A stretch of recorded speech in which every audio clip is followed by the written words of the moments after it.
With example समझा दे को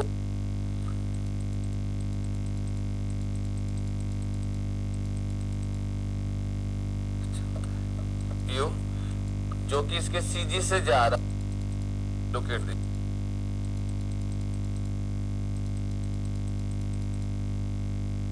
load लग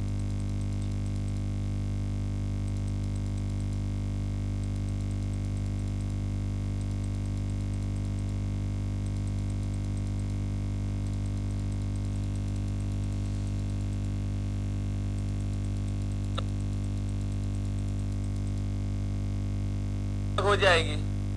जैसे आप झाड़ू में देखते हो, या अगर आपको बहुत सारे पेन अगर एक साथ बंच बनाना हो, बहुत सारे पेन को एक साथ करके बंच बनाना हो, तो क्या करोगे? रबर लगाते हो ना, या धागे से उसको चारों साइड से बांध देते हो ना। क्यों बांधते हो? ताकि वो बंच बना रहे और सिंगल यूनिट में बना रहे। अगर वो नहीं करोगे तो एक पेन इधर, एक पेन इधर, एक पेन इधर, एक पेन इधर होता है, होता नहीं होता है। तो जो आप बांध रहे हैं ना, उसी को ही लेटरल रेनफोर्समेंट या ट्रांसवर्स रेनफोर्समेंट बोलते हैं। उसका मकसद क्या हो गया कि सारे पेन अपनी अपनी जगह रहें, और जैसे आप उसको रबर बांध देते हो तो टाइटली पैक हो जाता है। इसको बोलते हैं कन्फाइन टेक्निकल लैंग्वेज में। तो उसको बेटर तरीके से कन्फाइन करता है। ठीक है, ये तो समझने की बात हो गई, और पॉइंट भी यही है, गलत नहीं है। तो पहला क्या हो गया? बार को अपनी जगह रखना, कन्फाइनमेंट करना कोर कंक्रीट को। दूसरा, अब हम इसी पे आ जाते हैं। अगर मैं ये टाई नहीं लगाता हूं तो ये जो बार है, दैट इज पॉसिबल कि ये इतना बकल कर जाए। इसको प्री मेच्योर बकलिंग कहते हैं। तो प्री मेच्योर बकलिंग को रोकने के लिए हम लोग जो है वो लेटरल टाई देते हैं, राइट। इसके अलावा हम ये भी जानते हैं कि अगर कॉलम के ऊपर बेंडिंग की वजह से शियर या टोर्सन अगर आता है तो उसको रोकने के लिए भी ये लेटरल टाई रजिस्ट करती है। ठीक है, अंकित कुमार करने के लिए मना कर देना। ज्यादा क्वेश्चन करने हैं और बाहर घूमना नहीं है। 4 महीने के लिए अपने आप को जो है पूरी तरीके से समर्पित कर दो एग्जाम के लिए, राइट। नहीं घूमने जाना, किसी दोस्त की पार्टी है नहीं, बर्थडे नहीं जाना है, मतलब 4 महीने के लिए सब कुछ छोड़ छाड़ के पढ़ाई कर लेते हैं। छोड़ने का यह मतलब नहीं साधु सन्यासी बन जाए, बट ठीक है, लेकिन सारे बाकी जो ऑब्स्ट्रक्शन है वो सारे बंद कर दो। तो आपको मैं मोबाइल यूज करने के लिए क्या कर रहा हूँ? मना कर रहा हूँ कि भाई मोबाइल नहीं चलाएंगे। आप ओनली क्लास जितना चाहिए उतना चलाएंगे, डाउट है उसको पूछने के लिए चलाएंगे।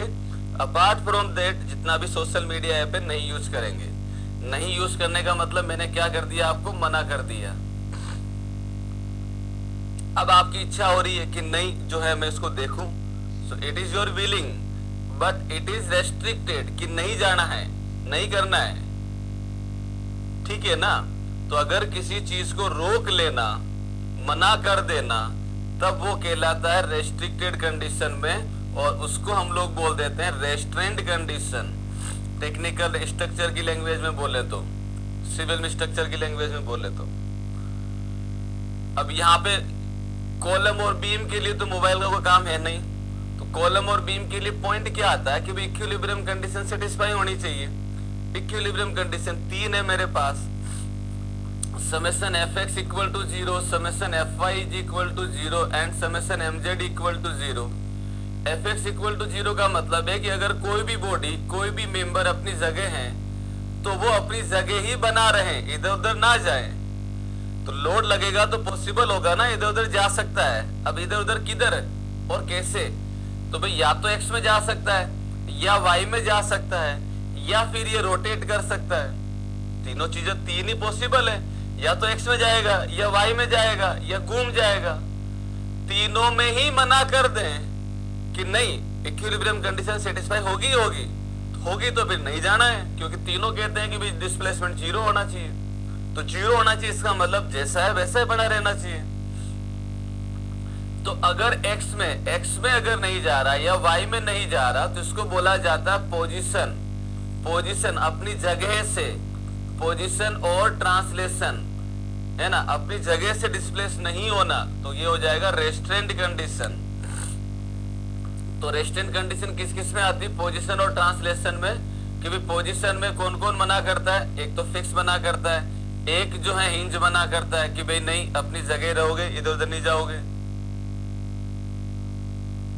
रोलर कहता है कि नहीं आप जा सकते हो। रोलर क्या कहता है? आप फ्री हैं। तो जब फ्री हैं तो ये रेस्ट्रेंट नहीं करेगा। अलाउ है, देखो मोबाइल, नहीं सिलेक्शन लेना तो देखो, अलाउ कर रहे हैं ना, करो। That's one. अब आते हैं रोटेशन में। रोटेशन का मतलब इसको लेके, रोटेशन और direction. Direction is the word, technical word, कि भाई किस में रोटेट, किस में जो है घूम रहा है। सो अगर कोई चीज को रोटेट करने से मना कर दिया गया तो रेस्ट्रेंट हो गया, और नहीं मना कर रहे तो चल रहा है। फिक्स वाला कहता है कि नहीं हम इसको रेस्ट्रेंट कर दे, आप रोटेट नहीं करेंगे। फिक्स वाला ये कहता है कि भाई सिलेक्शन लेना ही है, चॉइस ही नहीं है, तो चलो ठीक है सब कुछ मना कर दे, सब कुछ हटा देते हैं और पूरा कंसंट्रेट करते हैं विथ एनर्जी के साथ, बंद के नहीं। तो फिक्स वाला कहता है कि चलो कर लेते हैं। करने का मतलब सब कंडीशन को मान रहा है, ना एक्स में जा रहा है, ना वाई में जा रहा है, ना रोटेट कर रहा है, तो तीनों में रेस्ट्रेंट कर दे रहा है। हिंज ये कहता है कि पोजीशन में तो रेस्ट्रेंट हूं, पोजीशन में तो इधर नहीं जाऊंगा, लेकिन हाँ रोटेट कर सकता हूं। ठीक जैसे आप लोग करते हैं, नहीं थोड़ी देर के लिए देखूंगा, बाद में नहीं देखूंगा, बाद वो पता चला थोड़ी देर 3 घंटे का हो गया। ठीक है, तो ये रोटेशन अलाउ करता है, बाकी अपनी जगह बना रहेगा। तो रोटेशन में ये फ्री रहता है। रोलर ये कहता है कि नहीं रोटेशन नहीं करेगा, हाँ लेकिन जगह से इधर उधर जा सकता है। So this is the restaurant condition.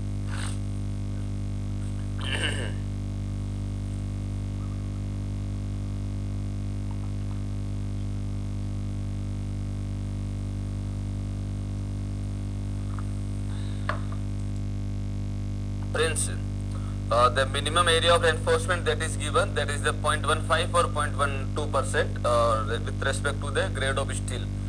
0.12% belong to the HYSD and 0.15 belong to the mild steel. Part रह ही गया एक, इसको कर देंगे।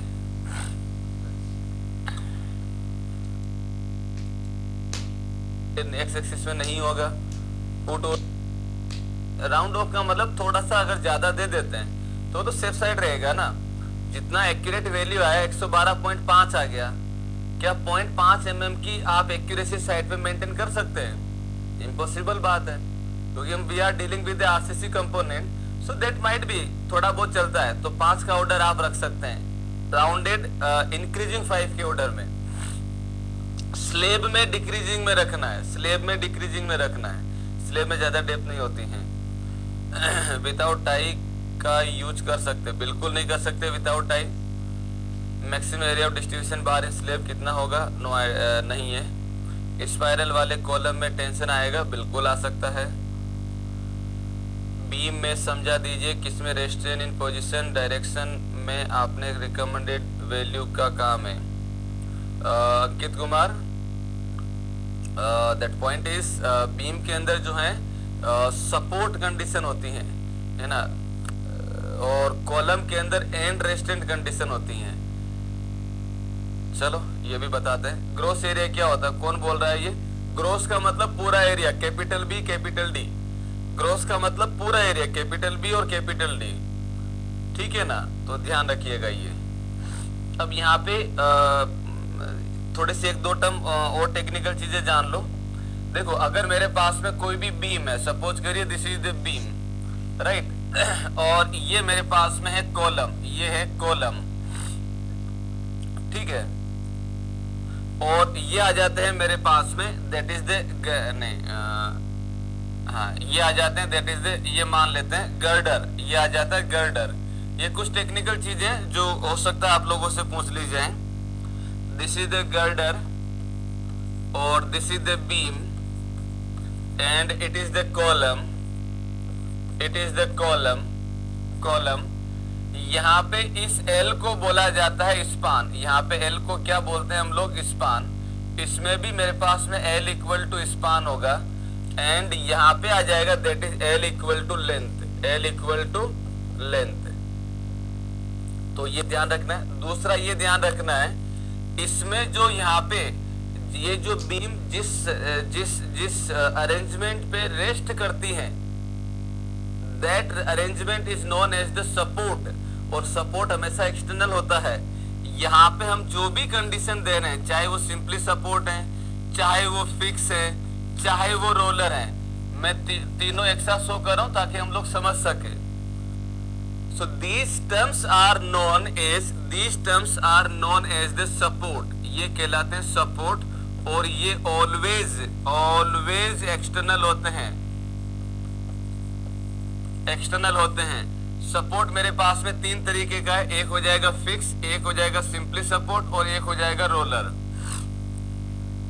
ठीक है, अगर मैं इन्हीं तीनों को कॉलम पे लगाता हूं, एंड के ऊपर यहां पे अगर लगाता हूं, तो either this is the fix, और दिस में बी द हिंज, दिस में बी द हिंज, और दिस में be the roller. Look at this में बी द रोलर, तो this is the roller, this is the hinge, और this is the fix.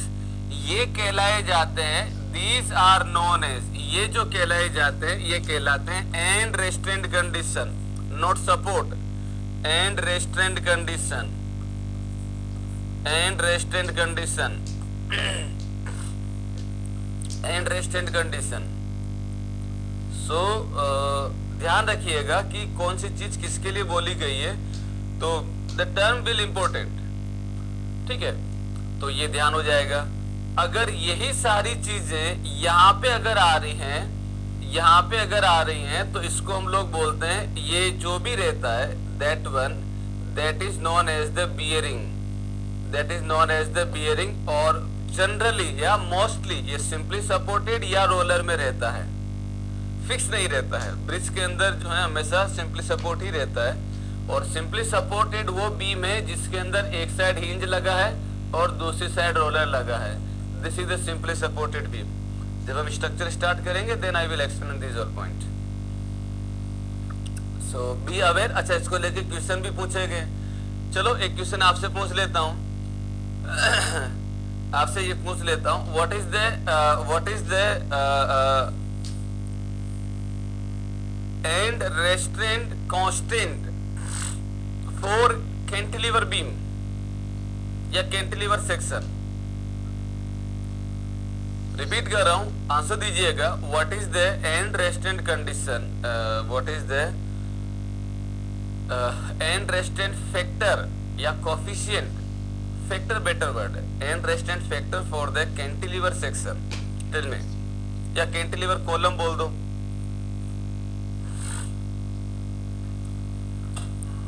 Short column और long column में बताओ, इसका आंसर बताओ, जब तक मैं दूसरा डाउट देख लेता हूं। शॉर्ट और लॉन्ग कॉलम में LEX और LEY ऑलवेज इक्वल लेना है क्या है?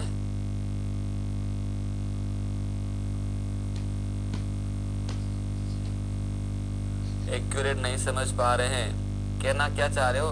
LEX,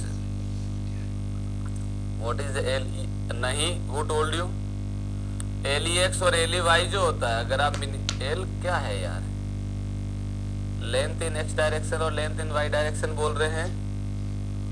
so not always equal, अगर आप लेंथ का पूछ रहे हैं तो। चलिए कोई फटाफट बताओ, डाउट हो तो इसके अंदर। एनीवन?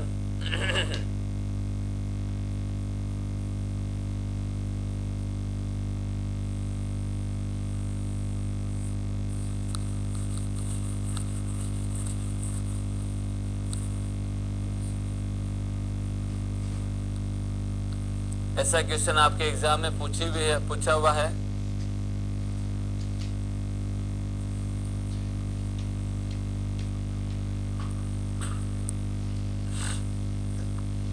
Tell me quick.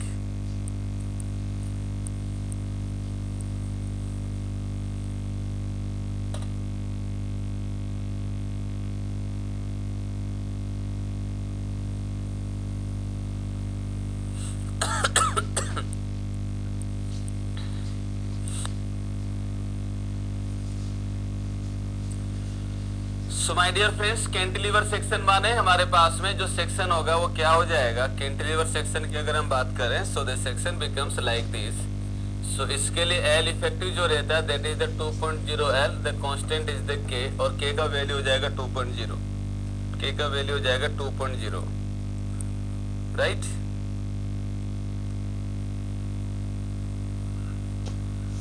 चलो अब कोई डाउट नहीं आ रहे है ना। एक जिससे मैं रिवर्स क्वेश्चन करता हूं, आई रिक्वेस्ट हिम और her whoever be please reply so I can explain your doubt with in proper manner. चलिए तो ये ध्यान रखिएगा, आपको ये सिंपल सा कंडीशन है, ठीक है ना। चलो सो हम लोग कहाँ थे लास्ट क्लास के अंदर, हियर इज द वन, हम लोग यहाँ पे थे, in which we are explaining that we were discussing about the helical reinforcement of the column। Column जो है हेलिकल रेनफोर्समेंट अगर हम देते हैं तो क्या उसका इफेक्ट होता है, कैसे होता है। So my dear friends, we all know that if we provide the helical reinforcement, in that case the concrete will be more confined with respect to lateral tie। means if suppose I have the choice, then for better for easy construction I will try to adopt this one, lateral tie। easy construction के लिए मैं lateral tie use करता हूँ, because simple सा जो है tie bar को close loop में बनाया, लगा दिया, बात खत्म। ये थोड़ा मुश्किल है, मुश्किल ऐसे भी है कि एक तो इसको बनाना टाई बार को, दूसरा बनाने के बाद इसको प्लेस करना, and the main critical point is at the time of the concreting and the compaction we have to be ensure that कि जो हमने ये डिस्टेंस रखी है, ये डिस्टेंस कंक्रीटिंग और वाइब्रेशन करते मतलब कॉम्पैक्शन करते टाइम सेम मेंटेन रहे, वेरी ना करें। If it is varying then the capacity will change, ठीक है। तो दैट इज डिफिकल्टी रहती है, ठीक है। तो ये थोड़ा टाइम लेता है कंस्ट्रक्शन के अंदर, ये इजी कंस्ट्रक्शन दे देता है। But after this also we know that कि अगर मैं यहाँ पे कंक्रीटिंग करूंगा तो ज्यादा कन्फाइंड होगी, क्योंकि वो चारों साइड मतलब ऑल थ्री डायरेक्शन से कॉम्पैक्टेड रहती है, एक्स में भी, वाई में भी और जेड के अंदर भी। जबकि इसमें अगर मैं देखता हूं तो जहां जहां बार लगा है ओनली वही वही कंक्रीट कॉम्पैक्ट रहती है, बाकी इस जगह कंक्रीट फ्री है। फ्री माने कि ये इधर उधर लेटरल डायरेक्शन में शिफ्ट हो सकती हैं, इसमें ये चॉइस नहीं है। तो यहाँ पे हमने जब ये पॉइंट लिखे थे तब मैंने क्लियरली यहाँ पे मेंशन कर दिया था कि भाई हेलिकल रेनफोर्समेंट जो रहता है, अगर मैं हेलिकल रेनफोर्समेंट देता हूँ तो कंक्रीट ट्राइएक्सियल कंप्रेशन में होती है, एक्स में, वाई में और जेड के अंदर। एक डायरेक्शन में लोड लग ही रहा है, इधर रेनफोर्समेंट अलाउ नहीं कर रहा, इधर भी रेनफोर्समेंट अलाउ नहीं कर रहा, so it is in complete pack, means complete confined condition में रहती है, ठीक है। So this is the one. So इसके अलावा हम ये भी जानते हैं कि अगर मैं हेलिकल रेनफोर्समेंट देता हूं और ये कंप्लीटली अगर कन्फाइंड है, तब उस केस में कॉलम की load carrying capacity slightly increase हो जाती है, that is the 5% approx. So that's what already we have written कि 5% वैल्यू इंक्रीज हो जाएगा अगर आप हेलिकल रेनफोर्समेंट देते हैं तो, ठीक है। चलिए तो ये सारी बातें हम लोग जो है इसमें कर रहे थे। Now my aim is what, मेरा एम क्या है, मेरा एम सिंपल सा इतना सा है कि इसको मुझे डिजाइन करना है। डिजाइन कैसे करेंगे और क्या होगा, तो अगर मैं यहाँ पे देखता हूं तो क्या हो जाएगा, स्ट्रेंथ ऑफ कॉलम increase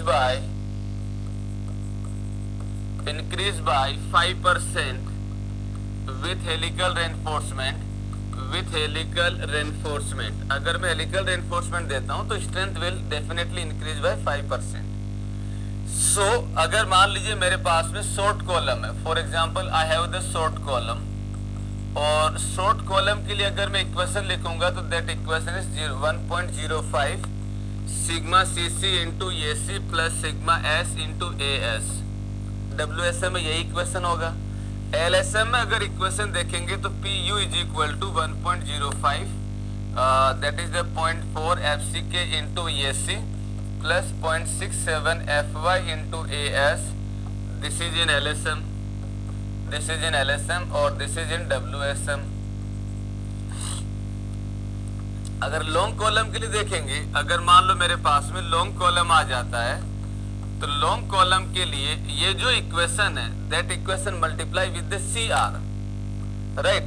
तो यहाँ पे हम लोग लिख देते हैं, मैं कोई भी एक इक्वेशन लिख देता हूँ, सपोज करिए एलएसएम में, तो ये हो जाएगा ये हो जाएगा that is C R into 1.05 into 0.4 F C के into A C plus 0.67 F Y into A S that is in LSM. WSM में भी यही करेंगे, तो डब्ल्यूएसएम में भी अगर मैं लिखता हूं तो ये हो जाएगा that is C R into 1.05 sigma C C into A C plus sigma S into A S, this is in WSM where CR is the reduction coefficient and that value is 1.25 minus L effective upon 48। अब यहाँ पे अगर हम देखें तो हम लोग जो रेक्टेंगुलर कॉलम के लिए लिखते थे तो यहाँ पे यूज करते थे that is the B least lateral dimension, but my dear friends we have the column and column have the equal dimension in all the planes, चाहे आप x में y में किसी भी डायरेक्शन में अगर आप देखेंगे, so the dimension are equal. So हम यहाँ पे जो डायमेंशन यूज करेंगे that is the DC, DC is the dia of core, DC is the dia of core. अब ये क्या होता है वो भी थोड़ी देर बाद में हम देखेंगे। सो ये हो जाएगा हमारे पास में मेन रेनफोर्समेंट के लिए, this is for the main reinforcement, यहाँ से निकल आएगा मेन रेनफोर्समेंट, यहाँ से निकल आएगा। अब हमें डिजाइन करना किसको, हेलिकल रेनफोर्समेंट को। तो हेलिकल रेनफोर्समेंट को अगर हम डिजाइन करेंगे तो क्या कहानी होगी,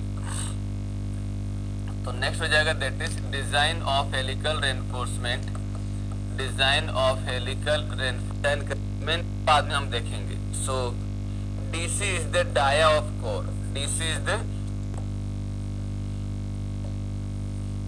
दूसरा हो जाएगा for helical reinforcement following condition must be satisfied, for helical reinforcement following equation must be satisfied and here is the equation क्या हो जाएगा, equation is 0.36 FCK over FY bracket में हो जाएगा that is AG upon AC minus 1 less than equal to VH upon VC, VH upon VC, VH upon VC। Now point ये आता है कि भाई AG, AC, VH और VC क्या है, ये क्या है सारी कहानी। तो मैं यहाँ पे क्या कर ले रहा हूँ, मैं यहाँ पे एक छोटा सा यहाँ पे चेंज कर दे रहा हूँ कि भाई हेलिकल रेनफोर्समेंट को डिजाइन करने के लिए, अच्छा यहीं पे लिख लेते हैं ना। तो यहाँ पे भाई क्या होगा, तो सपोज करिए मैंने एक क्रॉस सेक्शन बनाया है, सपोज करिए let me draw the any cross section. तो ये मैंने क्या किया, एक क्रॉस सेक्शन बना लिया कॉलम का, दिस इज द कॉलम का क्रॉस सेक्शन। अब इस क्रॉस सेक्शन में अगर मैं देखूंगा तो टॉप से देखूंगा तो भाई मेरे पास में जो लेटरल टाई होगी वो लेटरल टाई का डाया जो होगा वो क्या आ जाएगा, वो आ जाएगा कुछ ऐसे।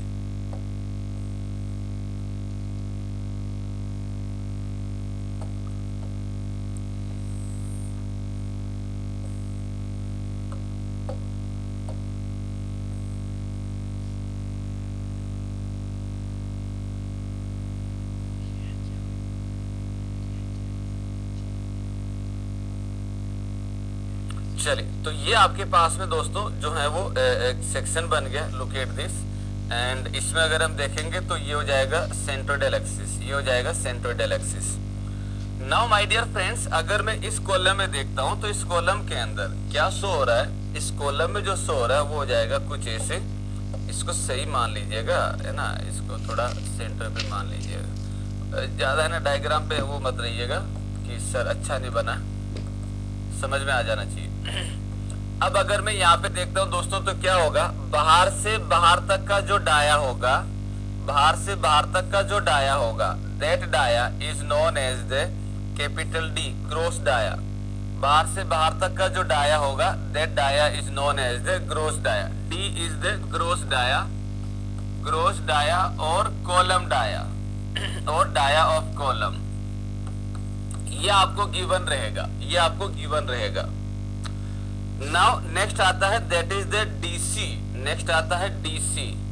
What is the DC? DC होता है dia of core, dia of core, dia of core. Dia of core क्या होगा? तो डाया ऑफ कोर होता है मेरे पास, जो हम देखेंगे तो यहां से लेके यहां तक की जो डायमेंशन होगी that is known as the dia of core, that is known as the dia of core. This is the DC. तो डीसी क्या हो गया? डीसी हो गया कि भाई जो भी मैंने हेलिकल रेनफोर्समेंट दिया है उसके बाहर से बाहर तक की डिस्टेंस, सिंपल सी बात है। तो ये हो जाएगा डाया ऑफ कोर। और ये वैल्यू कैसे निकालेंगे? तो भाई ये निकाला जाएगा कैपिटल डी में से कवर, ये वाला माइनस कर दो, क्लियर या नॉमिनल, और इसमें भी नॉमिनल या क्लियर कवर ये वाला माइनस कर दो, you will get the dia of core. तो ट्वाइस ऑफ क्लियर कवर आपको क्या कर लेना है? माइनस कर लेना है। महाराष्ट्र का था या तमिलनाडु का या इसरो का, आई डोंट नो पेपर कौन सा था, उसमें ये डीसी निकलवा पूछा गया था कि उसमें डाया दे रखा था 450, कवर दे रखा था 30 mm या 40 mm कुछ, और उसमें पूछा गया what is the dia of the core dia of the column. तो कोर डाया क्या हो जाएगा? Capital D minus twice of clear cover या नॉमिनल कवर जो भी रहता है, से ना। तो आप ये सिंपली लिख सकते हैं, राइट। तो ये हम लोग लिख देंगे। नेक्स्ट आता है डाया ऑफ हेलिक्स, नेक्स्ट आता है डाया ऑफ हेलिक्स। तो नेक्स्ट हम लोग ले लेते हैं that is the dia of helix. D H is the dia of helix. Dia of helix क्या होता है? तो माय डियर फ्रेंड्स, अगर मैं डाया ऑफ हेलिक्स की बात करूंगा तो हेलिकल रेनफोर्समेंट के सेंटर से, हेलिकल रेनफोर्समेंट के सेंटर के बीच की जो दूरी होती है, डिस्टेंस होती है, that is known as the D H, that is known as the D H. This is the dia of the helix, right. तो centre to centre of the spiral tie, centre to centre distance, distance of helical reinforcement,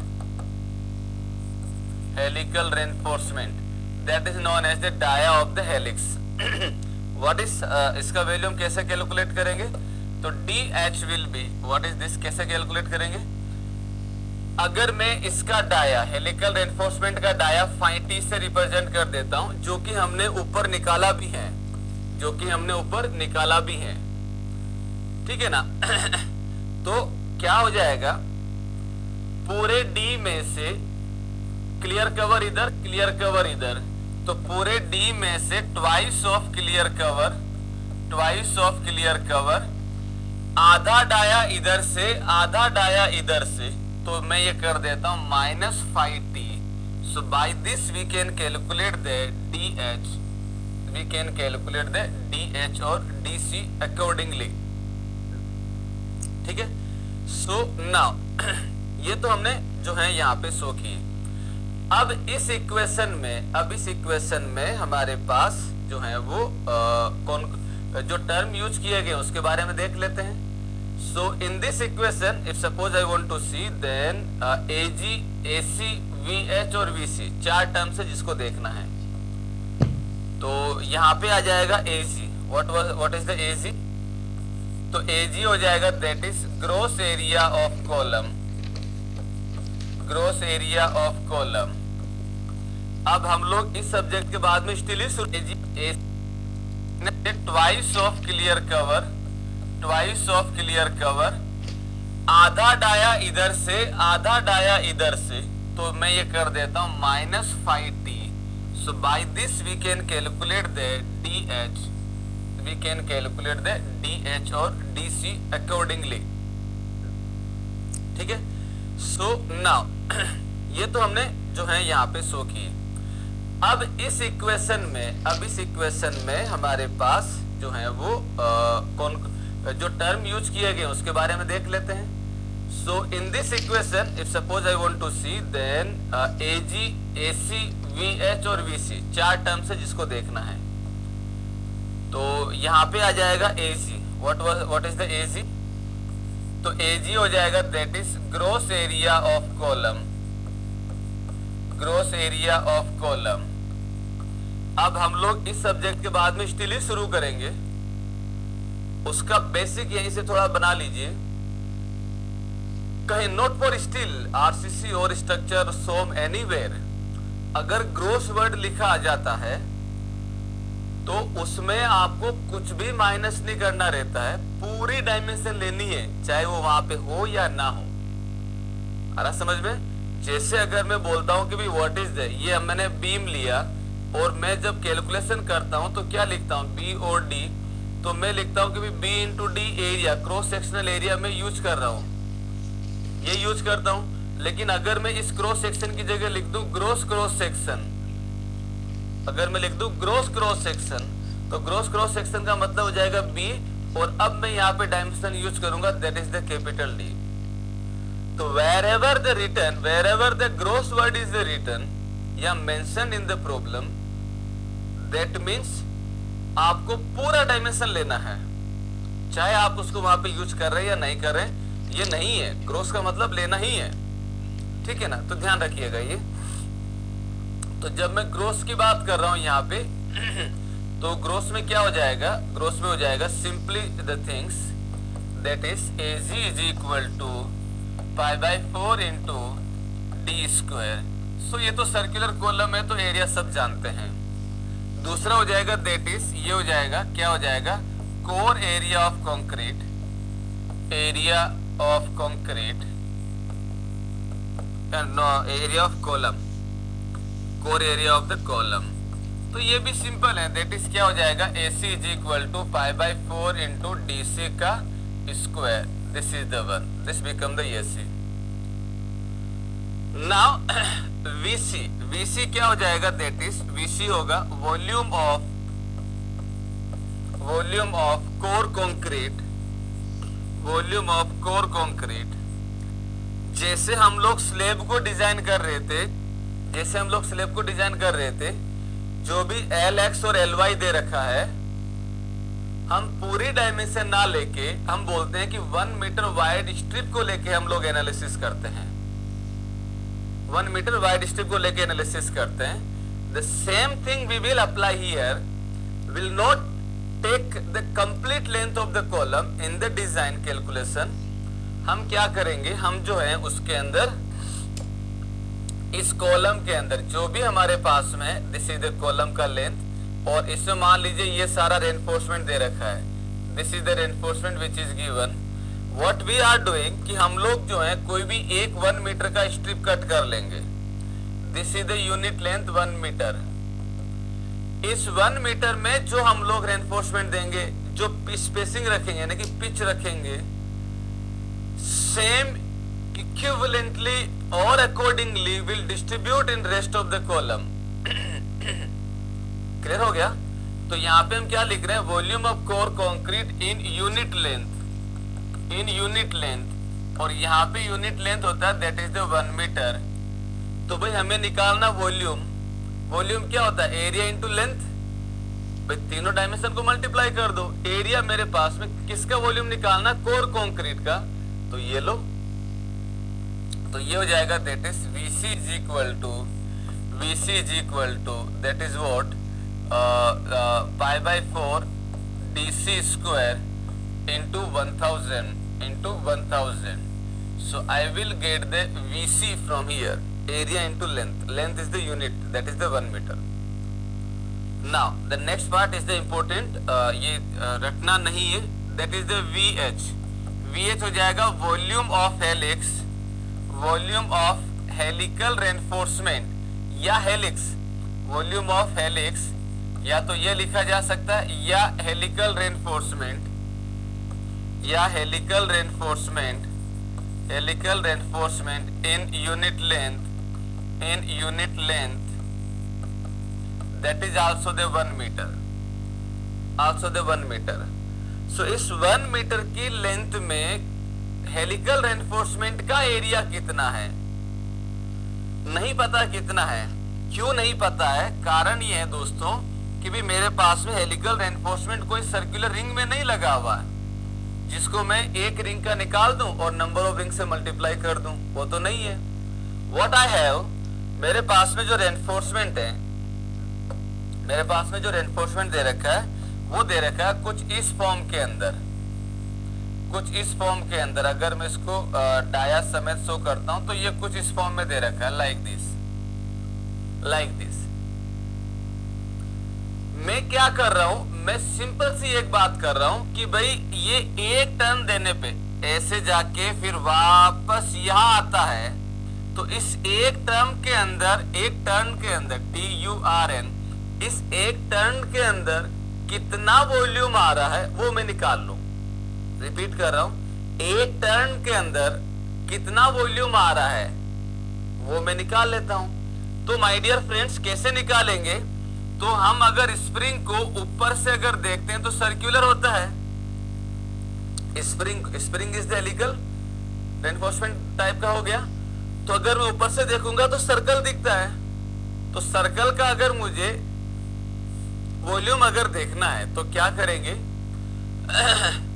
मैं क्या कर लेता हूं, सबसे पहले कर लेता हूं पेरीमीटर। तो पेरीमीटर में क्या मान लेता हूं, पेरीमीटर मान लेता हूं पाई इंटू DH, है ना। तो ये हो जाएगा, पहला हो जाएगा पाई इंटू DH, पाई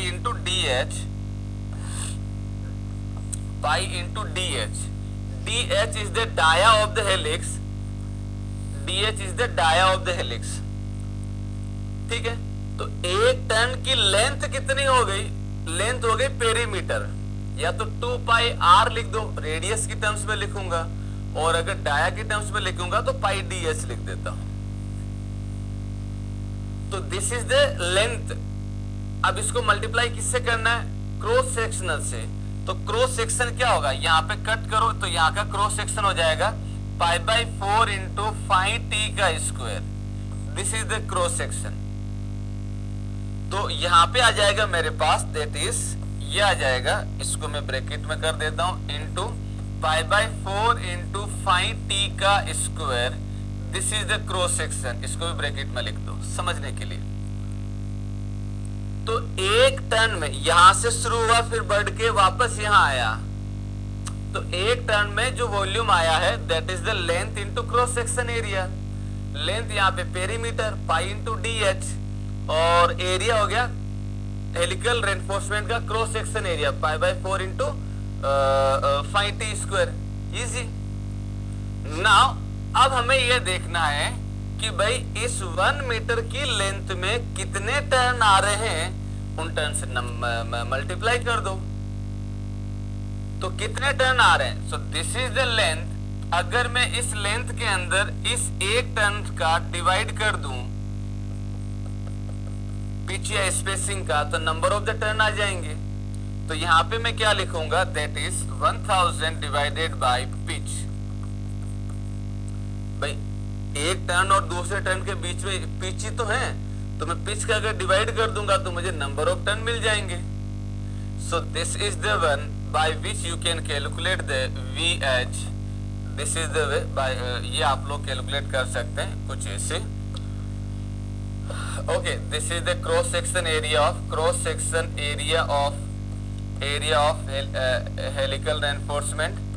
helical reinforcement, और ये हो जाएगा लेंथ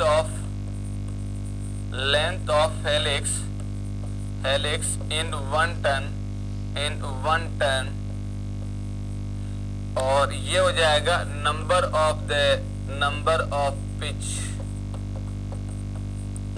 द पिच, और ये आपके पास में इक्वेशन बन जाएगी। सिंपल सी इक्वेशन है और बड़ी आसान सी और प्यारी सी इक्वेशन है, ठीक है। So this is the one. अब यहाँ पे एक डाउट, जेन्युइन डाउट जो है वो आ सकता है और पूछा जाना भी चाहिए। मैं रिफ्रेश कर लेता हूँ, नहीं पूछा गया, पूछा जाना चाहिए था। सर आपने ये जो लिखा है पाई इंटू DH, ये आपने बोला है, अभी आपने ये बोला है कि अगर मैं एक ही प्लेन के अंदर, अगर मैं कहाँ गया डायग्राम, ये रहा। अगर मैं एक ही प्लेन में अगर देखता हूँ, अगर मैं एक ही प्लेन में अगर देखता हूँ तो भाई मेरे पास में इसका जो लेंथ होगा, इसका जो लेंथ होगा that length is the 2 pi R। अगर मैं रेडियस की टर्म्स में लिखता हूँ तो, और अगर मैं डाया की टर्म्स में लिखूंगा तो ये हो जाएगा पाई इंटू डी। यहाँ पे हम लोग जो है आपने जो लिखा है ये pi into D H, this is the only when the length is in the one plane only. अगर एक ही प्लेन में तो पाई इंटू डी हम लोग लिख देते हैं, बट यहाँ पे सर हमारे पास में बात ये है कि ये जो है वो ऐसे घूम के फिर ऊपर चला गया है, तो length slightly will be more, ज्यादा होनी चाहिए ना, आपने इतना ही क्यों लिखा है, ये आना चाहिए था डाउट। तो इसको लिखते लिखते सोचिएगा जरूर कि भाई क्या है ये। सो this is the helical rainfall. अच्छा हाँ, एक मिनट, क्या तो यहां से हम लोग क्या करेंगे, देखो इस इक्वेशन में एक unknown that is the pitch, इसमें सारा कांस्टेंट है, ये कांस्टेंट है, ये कांस्टेंट है, और इस इक्वेशन में अगर आप पुट करेंगे तो ओनली पिच अननोन है, rest all you data know, rest you know कि भाई क्या रहता है, ठीक है ना। तो अब मेरे पास एक अननोन, एक वैल्यू, एक equation, so we can determine the value of this pitch. और इस पिच के बारे में हम लोग ये जानते हैं कि भाई हम लोग ये जानते हैं कि ये जो पिच निकला है, ये जो पिच निकला है ये हम लोग चेक कर लेते हैं। ये जो पिच निकला है हमारे पास, that should not more than 75 mm, should not more than DC/6। DC is the dia of core concrete, so we can see, है ना, should not less than 25 mm and should not less than 3 × 5t, इससे less नहीं होना चाहिए। So that pitch जो हमने calculate किया using this equation, that should not less then like this way. This is the column chapter आपका यहाँ पे होता है फिनिश। लिखो फटाफट इसको।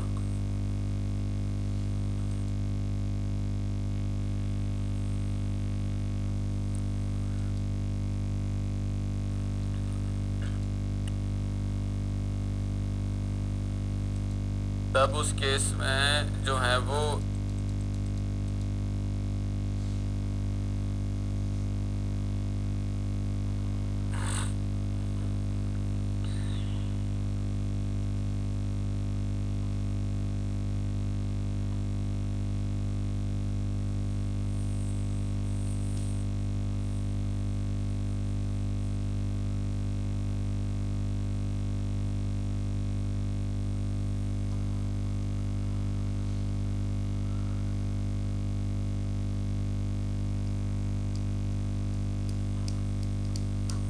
चलिए।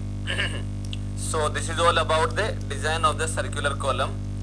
एंड ये जो भी हमने बातें करी थी सारी हमारे पास में बातें थी design of axially loaded column. कल एक स्टूडेंट ने क्वेश्चन भेजा था कि जो है कुछ एडिशनल मोमेंट को लेके, कॉलम के अंदर जब एडिशनल मोमेंट आता है तब उस केस में जो है वो कितना इक्वेशन होगा, कुछ PU² D करके या 2000 FC के BD करके कुछ इक्वेशंस थे। तो वो इक्वेशन लिखी गई थी बाइसेंट्रिक लोडेड कॉलम के लिए।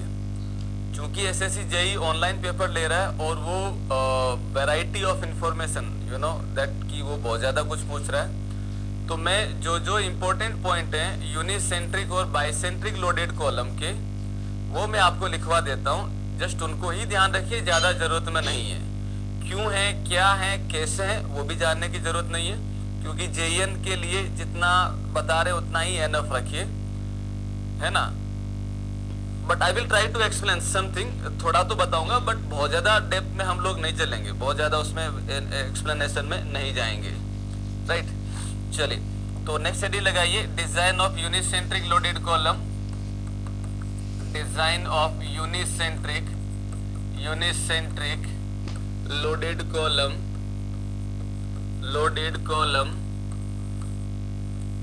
Design of unicentric loaded column. तो यूनिसेंट्रिक लोडेड कॉलम की अगर मैं बात करता हूं तो सपोज करिए here is the column, this is the column section, और इस कॉलम सेक्शन में अगर हम देखें so this is the major axis, this is the ये हो जाएगा minor axis and it is the major axis. क्या करा यार, ये x होगा, ये y होगा, ये y होगा, तो ये हमने एक्सिस बना दी। नाउ माय डियर फ्रेंड्स, अब हम ये बोल रहे हैं कि भाई हमारे पास जो कॉलम है, इस कॉलम पे लोड जो लग रहा है वो लोड लग रहा है या तो यहाँ पे या फिर यहाँ पे, any one of the axis, any one of the axis. अगर लोड इधर लग रहा है, अगर लोड इधर लग रहा है, तब उस केस में कॉलम बेंट होगा इस एक्सिस के सापेक्ष और ये बेंट हो जाएगा कुछ ऐसे।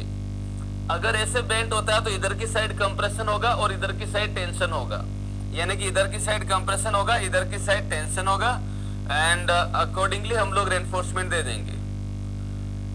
जब मैं रेनफोर्समेंट की बात करता हूं तो क्या होगा, ये कॉलम के अंदर कुछ इस तरीके से पार्ट आ जाएगा, यानी कि ये कॉलम ने इस एक्सिस के अबाउट मोमेंट दिया, दिस इज एम वाई के about, and the vertical load is acting.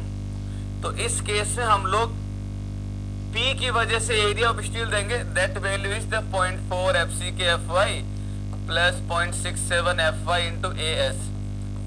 इस लोड के लिए यहाँ से स्टील देंगे, इसके लिए चूंकि बेंडिंग आ गया है तो इसके अंदर हम लोग स्टील देंगे, that is 0.87 FY into AST into D minus 0.42 into XU इसके लिए।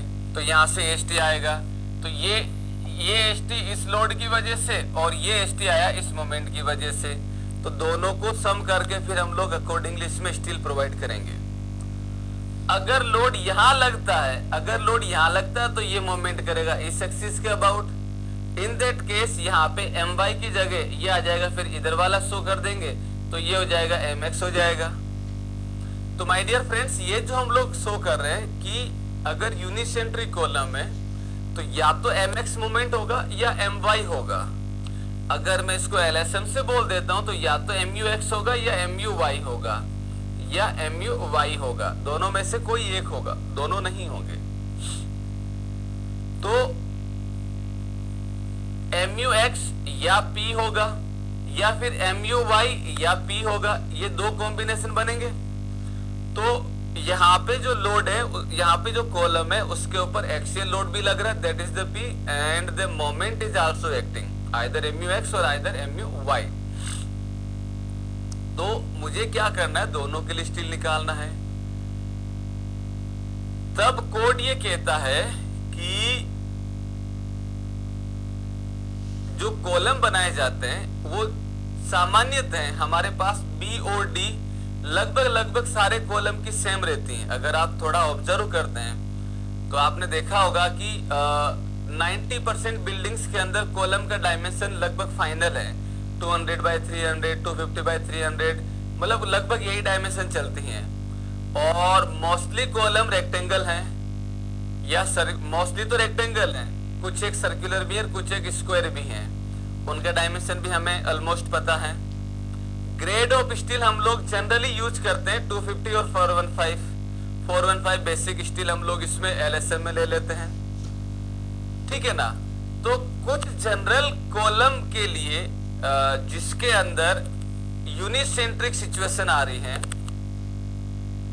तो उन कॉलम के लिए total area of steel, total area of steel माने बेंडिंग की वजह से भी एंड एक्सियल लोड की वजह से भी, the total area of the steel can be calculate directly by using the design aid code, by using the design aid code. Design aid code कौन सा होता है? SP16 जो रहता है, that is the design aid design aid code. Design aid code, design aid code का मतलब है कि भाई इसके अंदर जो है दोस्तों अलग अलग क्रॉस सेक्शन डायमेंशन के लिए, अलग अलग ग्रेड ऑफ स्टील के लिए जो है आपको डायरेक्टली AST का वैल्यू दे रखा है इन द कर्व फॉर्म। तो यहाँ पे जो मेरे पास में कर्व होता है वो क्या हो जाएगा, that is interaction curve,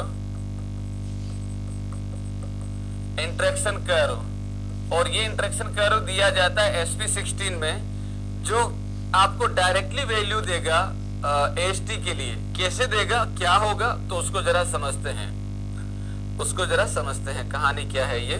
so my dear friends, look at this, here it is.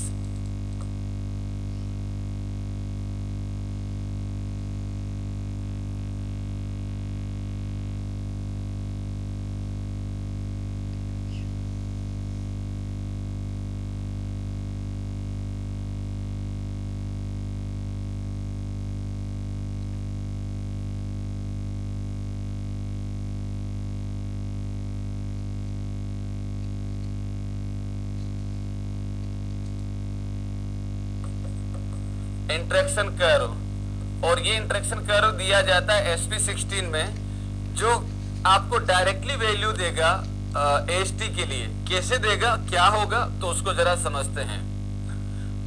समझते हैं, कहानी क्या है ये। So my dear friends, look at this, here it is. ये हो जाएगा कुछ ऐसे, and this become like this, ये हो जाएगा कुछ ऐसे। यहाँ पे मेरे पास जो कंडीशन में लिखूंगा that is the PU upon FC के BD, एंड यहाँ पे हो जाएगा that is MU upon FC के BD स्क्वायर। अगर मैं MUX लिखता हूँ और अगर मैं MUY लिखूंगा तो ये हो जाएगा FC के DB square, simply this one. तो या तो ये होगा या फिर ये होगा, ये डिवाइड में नहीं है, बटा में नहीं है, तो कंफ्यूज ना होइएगा। अब इसमें क्या रहता है, इसके अंदर आपके पास में जो है अलग अलग तरीके के कर्व बने हैं, n number of the lines, यानी कि these are known as the interaction curve, these are one interaction curve बने रहते हैं। ये n नंबर ऑफ लाइन है, बहुत सारी लाइंस रहती हैं, and so on. This is known as the interaction curve, जो आपके पास में बना हुआ, this is the interaction curve। अब इस इंटरेक्शन कर्व की कहानी क्या है, तो भाई आप एक काम करो, बिल्कुल सिंपल दिमाग लगाओ, देसी दिमाग, है ना, और वही आपको ये कर्व समझा देगा बड़े प्यार से और आसानी से कि भाई क्या है और ये क्या कहना चाहता है। सॉरी, है ना। तो क्या कहना चाहता है इसको छोड़ो, ये नहीं समझ में आ रहा, छोड़ो इसको। हम तो एक काम करते हैं, सिंपल से बात करते हैं, सिंपल से बात करें, हाँ ये करें। लुक एट दिस, ये मेरे पास में पेन का रिफिल है, इसको छोड़ो, मैं नहीं बात कर रहा, इसकी बात कर रहे हैं। ये समझ गए तो फिर ये तो पूरा दिमाग में बैठ गया, ये समझ गए। मेरे पास में पेन की रिफिल है, समझ में आ गया। मैं इसके ऊपर अगर एग्जैक्टली सेंटर पे लोड लगाता हूं, तब सेंटर का मतलब अगर मैं एग्जैक्टली इसको बिल्कुल सेंटर पे अगर फोकस करूंगा तो ये कुछ बक्कल नहीं करेगी और ये थोड़ा सा लोड लेगी। ये देखो बिल्कुल बक्कल करने का ट्राई कर रही है, लेकिन लोड एग्जैक्टली जो मैं फिंगर से अप्लाई कर रहा हूँ वो सेंटर पे ही है। अब मैंने क्या करा, मैं लोड को यहाँ मतलब फिंगर को यहाँ पे कर देता हूँ, मतलब कुछ ऐसे कर देता हूँ। ऐसे करूंगा तो अब क्या होगा, रिजल्टेंट जो आ जाएगा वो यहाँ होगा, तो उसकी वजह से कॉलम ऐसे कुछ बेंड कर रहा है, नहीं कर रहा है। तो जितना पहले मैं इसको अगर डायरेक्टली अप्लाई कर रहा था वो ज्यादा दबाना पड़ रहा था, मुझे ज्यादा दबाना पड़ रहा था। अब क्या हो रहा है कि मैं फिंगर को कुछ इस तरीके से कर दूं। ऐसे करने का मतलब है मैंने लोड की पोजीशन यहाँ की बजाय यहाँ शिफ्ट कर दी। आप खुद फील कर सकते हैं इसको भी। तो जैसे ऐसे करेंगे तो ये क्या कर जाएगा, बहुत कम फोर्स के ऊपर इस तरीके से कर जाएगा। लेकिन एक सिचुएशन ऐसी आएगी, अगर मैंने बहुत ज्यादा बेंडिंग दे दी तो ये बाहर निकल जाएगा, ऐसे हो जाएगा ये। तो एक लिमिट के बाद में, जैसे ये कॉलम कर्व्ड शेप में आता है, ये जो रिफिल है जो कर्व्ड शेप में आती है, एक लिमिट के बाद में ऐसा हो जाता है कि ये तो बहुत स्मॉल चेंज के ऊपर भी ये जो है इस तरीके से बाहर निकल जाएगी। अब इसी चीज को हम लोग यहां अप्लाई करते हैं। अगर मेरे पास में किसी भी कॉलम के अंदर load exactly at the centre लग रहा है, इसेंट्रिसिटी वाकई जीरो है, मिनिमम वाली की बात नहीं कर रहे, वाकई जीरो है।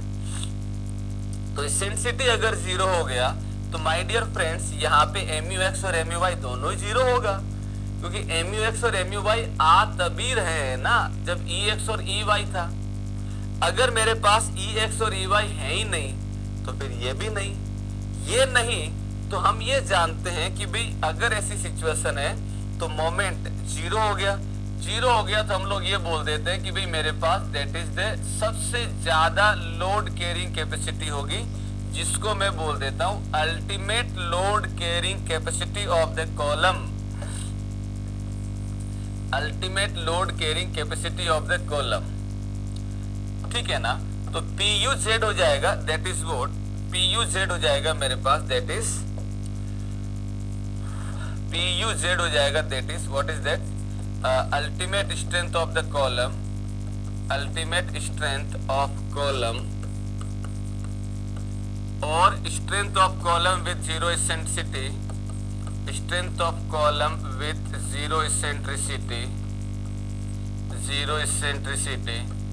इसके बारे में मैंने कल आपको लिखवा रखा है, इसके बारे में मैंने कल आपको लिखवा रखा है। दैट इक्वेशन इज 0.45 FC के ओवर FY, ये आ जाएगा, that is P U Z is equal to 0.45 FC के ओवर FY प्लस 0.75 अरे यार AC आएगा ये into AC plus 0.75 into FY into AS। So this is the PUZ जो हम लोग लिखते हैं, ये मैक्सिमम है। बट हम ये भी जानते हैं कि IS कोड ये कहता है, IS कोड ये कहता है कि यार आप हर एक कॉलम को डिजाइन करिए विथ मिनिमम इसेंट्रिसिटी को ध्यान में रखते हुए। मिनिमम इसेंट्रिसिटी माने थोड़ी सी मैंने इसेंट्रिसिटी दी जो मैं अलाउ कर रहा हूं, तो हल्की सी भी अगर इसेंट्रिसिटी दूंगा तो मोमेंट आएगा, मोमेंट आएगा तो उसकी कैपेसिटी थोड़ी सी तो कम होगी, कितनी कम होगी, तो उसके लिए हम लोग ये बोल देते हैं कि भाई हमारे पास जो है, हम लोग जो है ये बोल देते हैं कि भाई इतना रिड्यूस हो गया। मैं कोई एक लाइन बना देता हूं, मैं कोई एक लाइन से इसको हम लोग समझ लेते हैं, ये एक लाइन से समझ लेते हैं, ठीक है। तो हमने ये बोला, ये लाइन कौन सी शो करी, this line is the minimum eccentricity line, minimum eccentricity line, eccentricity line. और इस मिनिमम इसेंट्रिसिटी के रिस्पेक्ट में अगर मैं बात करता हूं तो क्या शो हो रहा है, ये आपके पास में MU मिनिमम हो गया और ये आ जाएगा PU, तो ये हो जाएगा MU मिनिमम जो आप अलाउ कर रहे हैं। अगर X में होगा तो X आ जाएगा, Y में होगा तो Y आ जाएगा, और ये आ जाएगा that is the PU, that is the strength of column with minimum eccentricity. तो what is the PU? PU is,